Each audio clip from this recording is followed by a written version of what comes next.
अपनी महंगी गाड़ी से बिना नहाए आने वाला ये लड़का सिद्धार्थ है। सिद्धार्थ कॉलेज आकर ही ब्रश करता है और जब चाहे क्लास में घुसता है, वो भी बिना रोक टोक। उसे कॉपी किताब की भी जरूरत नहीं, बाजू वाले से एक पन्ना और पेन लेकर काम चल जाता है। थोड़ा सा लिखने के बाद ही उसका हो गया और वो बाहर चला गया। उसके कॉलेज आने के तरीके भी रोज अलग अलग होते, कभी कार, कभी ऑटो तो कभी पैदल, पर मुंह में ब्रश जरूर होता। एक बार ब्रश नीचे गिर गया तो उसने वहीं पेड़ से एक डंडी तोड़कर दातून शुरू कर दी। फिर बीच क्लास में जाकर पन्ने पर कुछ लिखा और जाने लगा, लेकिन इस बार टीचर ने पकड़ लिया और कहा, बताओ क्या पढ़ा। तब सिद्धार्थ ने जो बोलना शुरू किया कि उसे सुन गूगली बाबा भी शर्मा जाए। अभी तक जो लोग उसे गधा समझ रहे थे वे उसका नॉलेज देख हैरान रह गए। कॉलेज में वो अधिकतर किताबों में खोया हुआ ही पाया जाता और यही कारण था उसके रोबोटिक टाइप होने का। सिद्धार्थ का जन्म एक बेहद अमीर परिवार में हुआ। उसके पिता ने अपने घर में ही एक लाइब्रेरी बना रखी थी। सिद्धार्थ की माँ जब व्यस्त होती तो उसे पिता के पास छोड़ देती। वे उसे गोद में बिठाकर किताबें पढ़ा करते। जैसे जैसे उसकी उम्र बढ़ रही थी उसका भी किताबों में इंटरेस्ट आने लगा था। हाल ये था कि वो खिलौनों से खेलने के बजाय किताबों के बीच बैठा रहता। उसे खाते समय भी किताब पास में चाहिए होती। घर के लोग उसकी किताबों के प्रति इतनी रुचि देखकर बहुत खुश थे, मगर सिद्धार्थ की माँ उसे एक नॉर्मल बच्चे की तरह देखना चाहती थी। वो उसे खेलने के लिए जबरदस्ती बाहर भेजती, लेकिन वो किसी भी तरह वापस लाइब्रेरी में जाकर बैठ जाता। एक दिन ऊपर से किताब निकालते समय सीढ़ियों से गिरने के कारण उसके हाथ से खून बहने लगा, लेकिन चिंता की बात यह थी कि उसके चेहरे पर जरा भी दुख दर्द के भाव नहीं थे। उसने लॉजिक दिया कि रोने से ये ठीक नहीं हो जाएगा, किताबों के बीच ही उसका जीवन गुजर रहा था। फिर एक दिन जब वह स्कूल से वापस आया तो देखा कि दादाजी गुजर गए हैं। पिता ने उसे गले लगाकर रोना चाहा, लेकिन सिद्धार्थ ने उन्हें दूर हटाते हुए कहा कि क्यों ओवर एक्टिंग कर रहे हो पापा, दुनिया में पहली बार कोई मरा है क्या।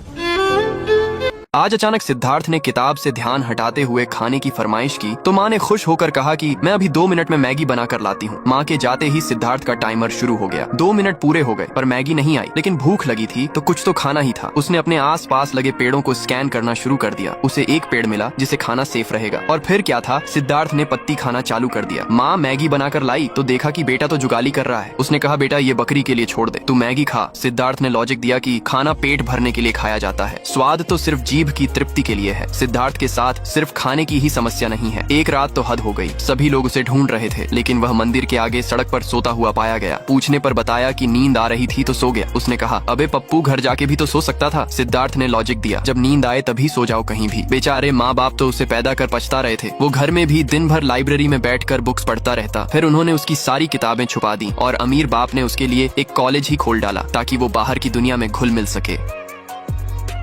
कॉलेज में इंदू नाम की लड़की पता नहीं उस झंडू की किस अदा पर फिदा हो गई। एक दिन एक लड़की ने सिद्धार्थ को प्रपोज कर दिया, मगर उसने बिल्कुल मना कर दिया, क्योंकि वो काम वाली बाई से सच्चा प्यार जो करता है। इंदू ये सब ड्रामा देख रही थी। उसकी सहेली ने कहा, क्यों उस एड़े के चक्कर में पड़ी हो तुम। एक दिन सर ने उसे कॉलेज में होने वाली एक प्रतिस्पर्धा के बारे में बताया। शहर के सारे ज्ञानवान बुद्धिमान इसमें हिस्सा लेंगे, लेकिन ये सिद्धार्थ के लिए पहली बार नहीं है। आखिर हर बार वही तो विजेता बनता है। इस बार इंदू भी प्रतिस्पर्धा में हिस्सा ले रही थी। पहले एक निश्चित समय में लिखित टेस्ट देना होगा। टेस्ट खत्म हुआ और विजेताओं के नाम घोषित किए गए। आश्चर्यजनक रूप से पहली बार किसी ने सिद्धार्थ को टक्कर दी थी। अब इंदू और सिद्धार्थ को भाषण देना होगा, जिसके बाद विजेता का नाम फाइनल होगा। सिद्धार्थ ने भाषण में वही सब रोबोटिक टाइप बातें कही, जैसे जीवन में भावनाओं की कोई अहमियत नहीं, महत्वपूर्ण है सिर्फ लॉजिक। इंदू को उसकी बात बिल्कुल पसंद नहीं आई। अपने भाषण में इंदू ने उसे जवाब देते हुए कहा, भावनाएं ही हैं जो हमें इंसान बनाती है। अगर हम हर चीज में सिर्फ लॉजिक्स लगाने लगे तो सब सिद्धार्थ की तरह रोबोट बन जाएंगे। जजेस भी उससे काफी इम्प्रेस्ड लग रहे थे। भाषण खत्म होने पर वहाँ बैठे सभी लोगों ने खड़े होकर तालियां बजाई और तब सिद्धार्थ के मन में पहली बार हलचल हुई। इंदू को प्रतिस्पर्धा का विजेता घोषित कर दिया गया और शुभकामनाओं के साथ कार्यक्रम समाप्त हुआ। मगर सिद्धार्थ अभी भी भूत बना बैठा था। अगले दिन रोज की ही तरह वो अपनी महंगी गाड़ी में ब्रश करते हुए आया। देखा तो साइड में इंदू का बड़ा सा पोस्टर लगा था। क्लास में गया तो सारे लोग उसे अजीब तरह से देख रहे थे। फिर इंदू आई और सब उसे किसी सेलिब्रिटी की तरह ट्रीट करने लगे। जहाँ कभी सिद्धार्थ हुआ करता था, अब वो जगह इंदू ने ले ली है। इधर प्रिंसिपल ऑफिस में अलग ही चर्चा चल रही थी। परीक्षा में हर बार टॉप पर रहने वाला सिद्धार्थ इस बार दूसरे नंबर पर था। इंदू ने यहाँ भी बाजी मार ली। ज्ञान के मामले में सिद्धार्थ की बादशाहत खत्म हो रही थी। रिजल्ट सुनकर उसके पैरों के नीचे से जमीन ही खिसक गई। क्लास खत्म होने पर सब घर चले गए, मगर वो बैठा रहा। दूसरा दिन लग गया। वो अभी भी कुछ सोच रहा था। फिर एक लड़के ने उसे हिलाया, तब तंद्रा टूटी। वो उठकर जाने लगा। सब लोग उस पर हंस रहे थे। सभी लोगों के साथ इंदू भी उस पर हंस रही थी। सिद्धार्थ को गुस्सा आ गया। उसने कहा, तुम इसलिए जीती क्योंकि मैंने अच्छे से तैयारी नहीं की थी। अगर तुम खुद को महान समझती हो तो मेरे सवाल का जवाब दो। उसे उम्मीद नहीं थी कि इंदू के पास पास इसका जवाब होगा, लेकिन इंदु तो जैसे उसे हराने ही आई थी, उसने सब बता दिया। सिद्धार्थ और ज्यादा परेशान हो गया। इंदु ने कहा, अब तुम बताओ साल के कितने महीनों में 28 दिन होते हैं? सिद्धार्थ बोला, 1 महीने में, और सब हंस पड़े। इंदु ने कहा, लॉजिक पे इतना लंबा चौड़ा भाषण दिया और इतना सिंपल सा लॉजिक नहीं लगा पाए क्योंकि तुम अहंकार से भर गए हो। बावला हो चुका सिद्धार्थ अपनी हार पचा नहीं पा रहा था। उसने अपना घर छोड़ दिया और सड़कों पे भटकने लगा पागलों की तरह। उसे बहुत जोर की भूख लगी थी, पर पैसे नहीं होने की वजह से लोग भगा रहे थे और काम तो कभी बाप जन्म में किया नहीं था। फिर एक जगह उसने डस्टबिन में बचा हुआ खाना डालते देखा, मगर वो उठाता उससे पहले ही 2 भिखारी खाना ले भागे। वो आराम से बैठकर खा रहे थे। तभी सिद्धार्थ आया और पातल उठाकर भागने लगा। भागते भागते सड़क पर ही गिरकर सो गया। रात में पुलिस आई और डंडे मारकर उसे वहाँ से भगा दिया। फिर वो दूसरी जगह सोना चाह रहा था, मगर वो जगह भी किसी और की थी। Comment for next part.